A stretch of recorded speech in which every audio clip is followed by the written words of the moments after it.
Hello and welcome to my easy to understand guide to Animal Crossing New Horizons and Industry. This video is going to be particularly relevant for you if you are studying OCR A-Level Media Studies, as it appears as a set text on that specification for exams from 2025 onwards.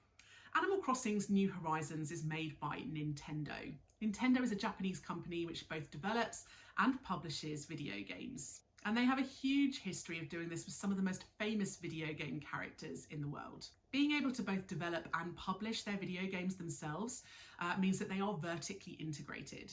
They're also diversified because not only do they develop and publish video games, but they also develop and release video game consoles. So in the past, we've had the Nintendo Game Boy, the GameCube, the DS, and now we've got the Nintendo Switch. They're a very, very wealthy company with lots and lots of subsidiaries, and they are global, and that gives Nintendo a huge amount of power. Making games consoles as well means that the games that they develop are exclusive to their consoles. They develop them specifically for their console designs.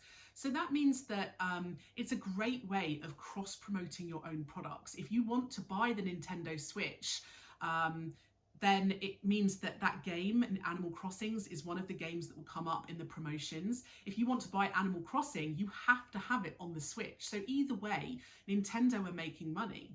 The game took 10 years to develop, which is a huge amount of time. They felt it was bad timing that the time they were due to release just happened to coincide with COVID. They were, of course, hoping for everyone to be going to the shops and buying their video game. However, it worked out brilliantly for them because, of course, during COVID, lots of countries went into lockdown. A lot of people were stuck at home and super bored, and sales of video games went through the roof. So financially, the success of the game has a lot to do with the social, cultural context of what was happening. Of course, the game is part of an existing franchise, which helps decrease the risk. It's the 5th in the Animal Crossing series, and that means that it has a pre-sold audience. People who've already played the first few games and would like to play the next one. As well as encouraging people to buy the actual game, they also released a series of DLCs, downloadable content to engage users, and that also helped to generate more revenue as well. So for example, Animal Crossing New Horizons Happy Home Paradise, which was an add-on that you could pay for and download for the game. A lot of companies create synergetic partnerships with others when promoting their games or kind of creating their games. And this often helps to generate a lot of revenue. However, Nintendo didn't have paid partnerships with this game. They allowed companies to integrate and to use the game for free, which was really quite unusual. So for example, companies like Gucci and H&M actually created their own islands within the game. Joe Biden actually created his own island. He had his headquarters on his island. And other American politicians visited island to island to kind of promote their political parties. A fashion company called Highsnobiety, they are a clothing brand, and they actually released their own collection in game so people could, for free, access their clothing brand in the game. Another fashion company called 100 Thieves, they released their entire clothing brand in the game. Famous art company Getty actually created their own art generator so that people who were creating their own homes on their own islands could find kind of miniature versions of Getty artwork and use them in the game in their homes. Fashion designers like Marc Jacobs and Valentino even did virtual catwalks and runway shows inside the game. It is worth noting that Nintendo did start to crack down on this after quite a while. I think they realised that there was a lot of potential revenue there that they didn't cash in on. But Nintendo often don't do the same kind of revenue grabbing things that other companies do. In terms of marketing the game, they really relied quite heavily on word of mouth, expecting or hoping that fans of the game who'd bought it, who enjoyed it, would then spread the word on social media, on YouTube, etc. People would review the game or put walkthroughs of the game on YouTube and then share it with others. Lots of online gamers started to review and talk about the game on Twitch as well, and that really helped to promote it too. Even celebrities were filming themselves playing the game, and I think that really helped to promote the game. There is a tie-in manga series for the game too, and a comic strip, as well as guidebooks too.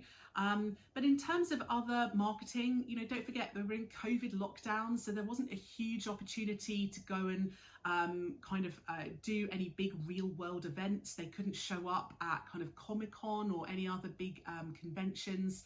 So a lot of the marketing for Animal Crossing New Horizons was online. The company also had to take notice of fans' desires and fans' wishes. So when they realised that fans were kind of hacking the game to be able to transform their islands into different shapes, the company actually responded by including updates which allowed users to terraform and change the shape of their islands. I suppose they see the slightly kind of unofficial things that players are doing and try and make it an official part of their kind of updates, just to try and keep audiences happy.